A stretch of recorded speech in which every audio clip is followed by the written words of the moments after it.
Hi, and welcome to Eating Plebian.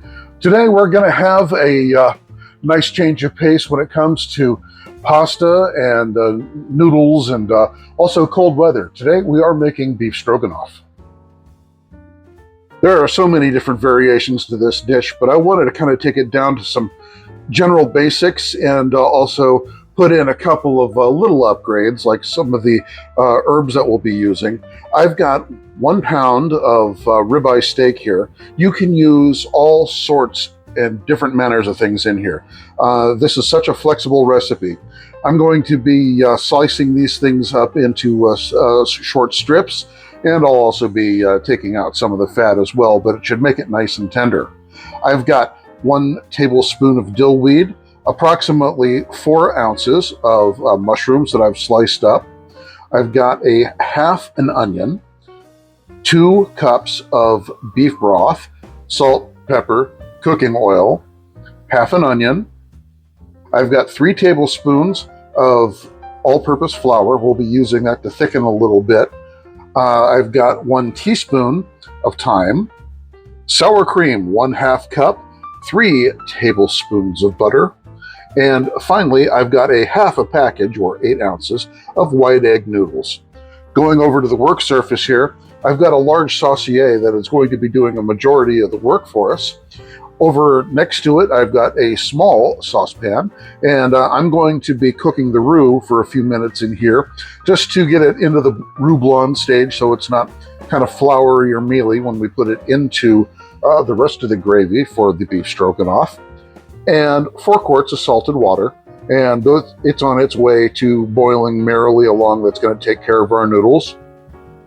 And lastly, somewhere to stow the roux once I get it done, along with somewhere to put my whisk, but that I will be using to take care of that roux. I'm going to start off by addressing the meat. Hello, meat. Okay, that's an old gag. Sorry. So I'm going to simply take out the most egregious of this fat here that's on these thin ribeyes. I got them at a decent sale. Otherwise, I probably just would have ended up using round steak for this. So again, round steak, you can use chuck roast that you've cubed up. You can use all sorts of beef for this. I imagine you could probably even get away with using types of pork, although the purists will probably have a field day with you at that point. And also, this will give the dog something to be very, very happy about, as you can imagine. So getting these things off. Come on. There we go. There's that. I'm not going to go through it in tremendous detail. I just wanted to get the original presentation of the side fat off, and I think that's going to do it for me. So I am then going to salt and pepper both of these. Now, mind you, as I'm salting and peppering these, that it doesn't displace anything I might put in later. So you'll want to check near the end of cooking before you attempt to put in any more salt, because there might just well be enough in there already. We don't want to oversalt things. Once you put it in, you can't get it back out again. So almost get on there, and the pepper.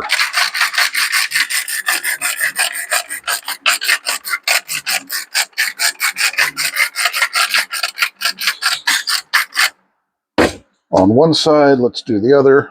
Tap it down so we don't lose much.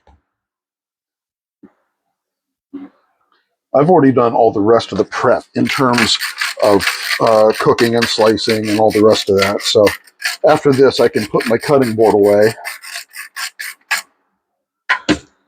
Otherwise, I'd have to cut the camera and go and wash it. But there we are. So I'm just creating strips here. That's the way I like it. If you like cubes, great. Go ahead, have at it. I like it to kind of appeal to the noodles that we're using. So if the noodles are long and thin things, which they usually are, then the meat can join in. Sometimes I do that even with the onions too, but not in this case. It was a smaller onion anyhow. So come here. And I'm going to do these maybe an inch to a little bit over an inch. And very likely what I'm going to end up doing is cooking these in stages. Now, I don't have to use my saucier for this, but I'm just going to anyway because that's where all the fond will build up. And as a optional ingredient, I also have some white wine over here. I can definitely use that white wine, or even red. I mean, we are talking beef here, although traditionally you'd probably use white. Maybe about a half a cup of white wine to deglaze after you've taken care of the initial saute duties. And we're not really going to be stressing the full cooking to 130 degrees or whatever it happens to be for beef, because it is going to end up getting finished off inside of the gravy for at least just a couple of minutes. And that will take care of our requirements for food safety. We are almost done. Since we're almost done, I need to start my pan, put the heat on.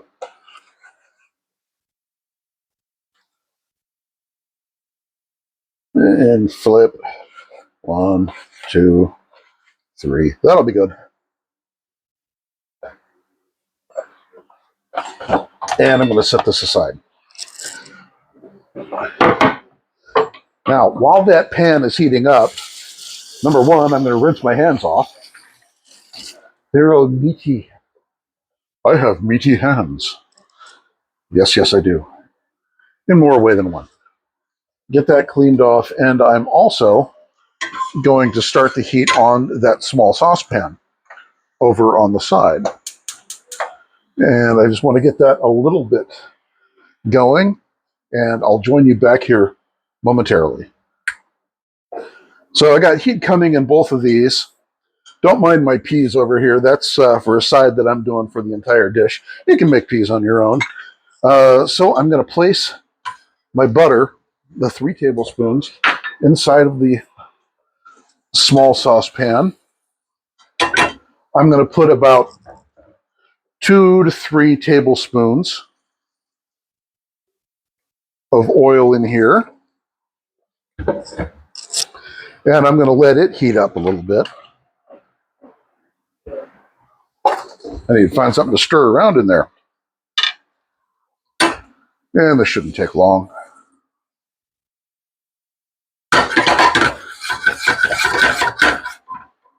Heat them up, boys. Get liquid. And we're almost there with the saucier. Come on. You can do it. That's it. All right.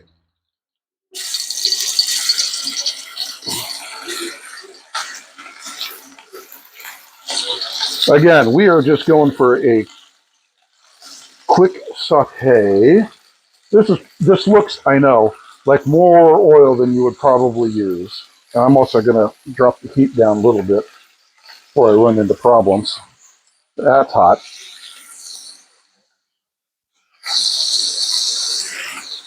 And as that's coming up to temperature, I'll be pulling that out and setting it aside for a moment.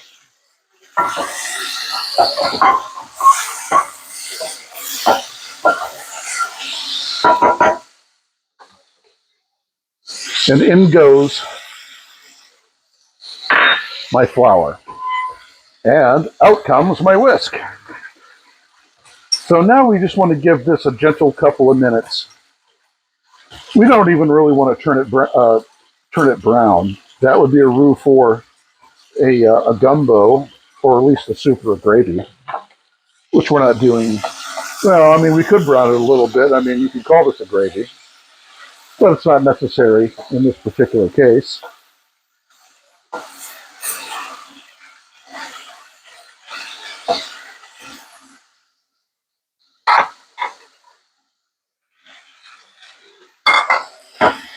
Let's keep this going. We don't want it to burn. Roux will burn. That is for sure.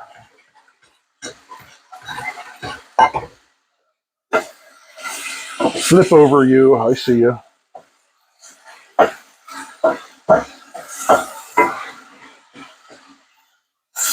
We're starting to brown up now here. And as I said, it doesn't take long. And lastly, we're also starting to brown right around the edges here. And so I am going to declare this roux done. I'm going to turn off the heat to the stove under the roux. And I'm going to place this in a waiting ramekin, high heat glass. Don't want to thermal shock it and it break all over the place.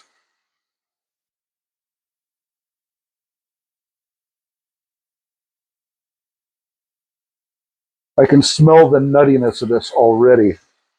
That was going fast. So we did a good thing pulling this out. And another reason I think probably that we don't want to go too long on the roux is because the darker you make it, the better it tastes, but also the less thickening power that it delivers. So we want it still to be able to thicken up real well. Now I'm going to take this out and go for my second batch. While I do this, we'll come right back to you. All right, I just evacuated the second batch over into the waiting bowl. We still got a little bit of oil in here. I'm going to use about a quarter cup, I guess. That's really all we need. If you didn't opt to use the wine, and again, perfectly fine. You could do this with a splash of the beef broth that we've got reserved for this. So I'm just going to mix this around a little bit, get the stuff off the sides. There wasn't a whole lot of fond in this batch, but that's all right. This is the same amount of oil that I had put in for using a wide skillet. I probably didn't need that much to do a saucier with a smaller base, but that's all right. So I am going to give this just another minute to reduce down. I'm going to turn my fan on. I do hope that that white noise doesn't become an issue with the recording here.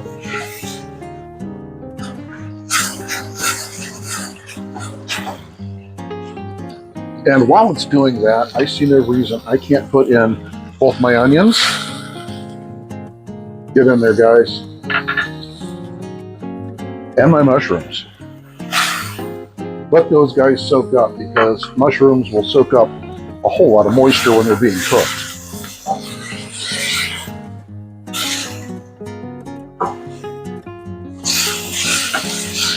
And because of the added mass that I just added to this, it killed the boil. That's all right. It will catch up. I've got it down to medium again.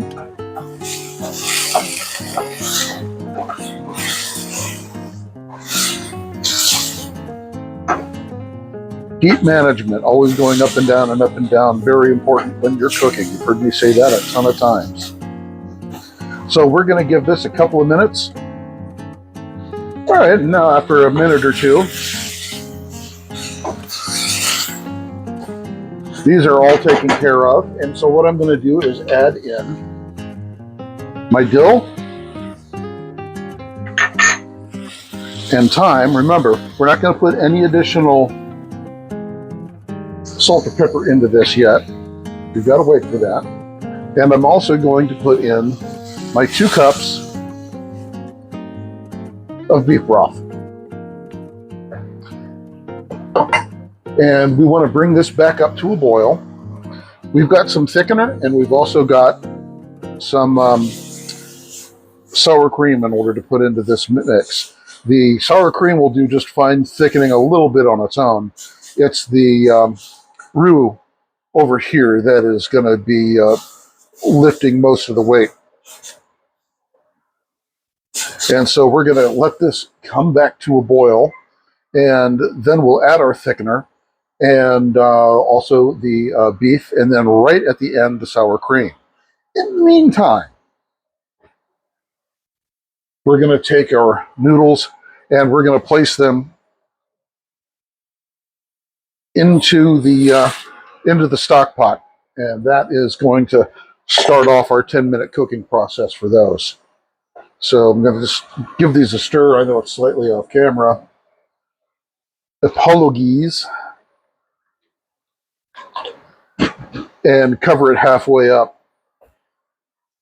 Actually, I'll do the trick with the wooden spoon on the edge to keep that from boiling over. But all right, another rest break. Hey, we've got a good boil now, so I'm going to add the meat back in. We do want that to finish up and get above 130, 135 degrees. I don't think that is going to be an issue. This was thin stuff to begin with, and it doesn't take long to cook that. So in we go, and as we're watching for a pot to boil again, because I love doing impossible things, it really won't take long. So we've got to wait for that to come back up. I can, however, at this point, also test for that salt factor. The thickening isn't going to affect that.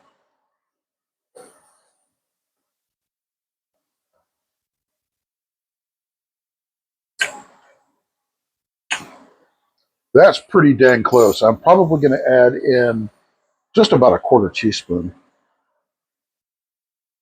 for the salt and about the same for the pepper.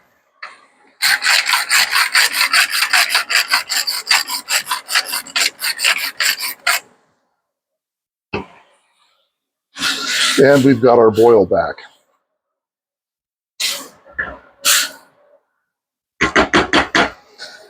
Since we have our boil back, I'm going to put in most of our roux. The roux here, I don't want it to turn into a big dumpling, as it were. But the liquid that we want to thicken does need to be boiling in order for the roux to take effect. And then we'll see it thicken up. I want just a little bit more here.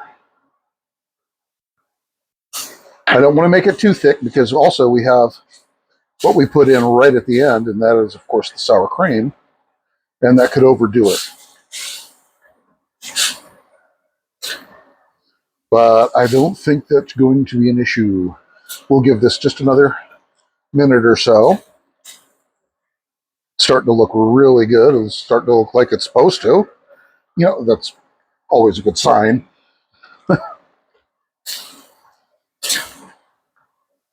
And if we try to look at the legs on this now, that looks pretty decent. I think we can get away with putting the rest in, though. It's not much, maybe a teaspoon.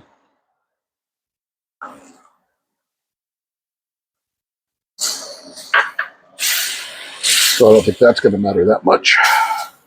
Might as well use it. We created it, didn't we? All right.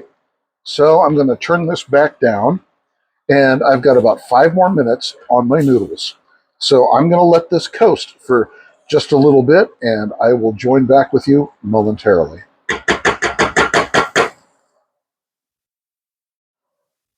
And finally, in the intervening time, my pasta was ready, so I took that, strained it, drained it off, drizzled in just a little bit of olive oil, so the noodles don't stick together during the course of the meal for people that want seconds. And this looks nice and rich. I am going to put in my sour cream. And I'm going to stir this in. We do this just before serving. And that's going to actually bring out some of the dill weed and the thyme that we added into the mix. So there's that, get it all stirred in. This is a really rich meal. Put your put your cholesterol meds on danger money here, folks. Again, this is one of those meals that I don't often make. I've made it many times over the course of years, but you know, with you know, all the beef, the sour cream, all the rest, it's very rich. So now I'm going to place it into a bowl so I can get ready for plating.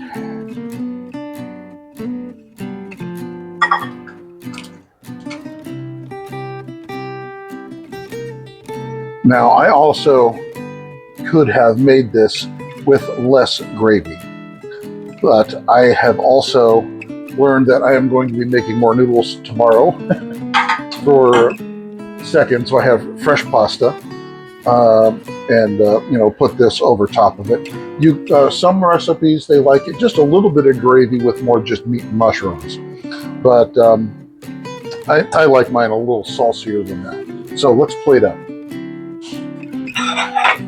Nothing spectacular about this process of putting it together.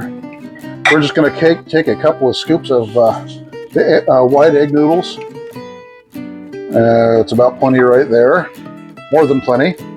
That one will be mine, I guess. I decided to serve this with a side of peas.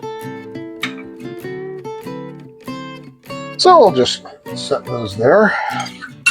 And lastly,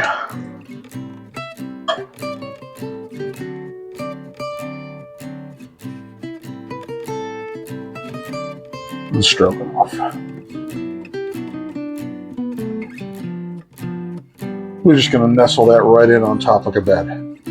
That is a meal fit for, I don't know, I don't want to say king, I don't want to say czar especially. And thank you once again for joining us here at Eating Plebian. I really hope you enjoyed the recipe. This is not a complicated thing at all. So tasty. Now that we're starting to get into the fall, the autumn months, you can look forward to something along these lines sitting on your table. And I hope that I've helped you out with it.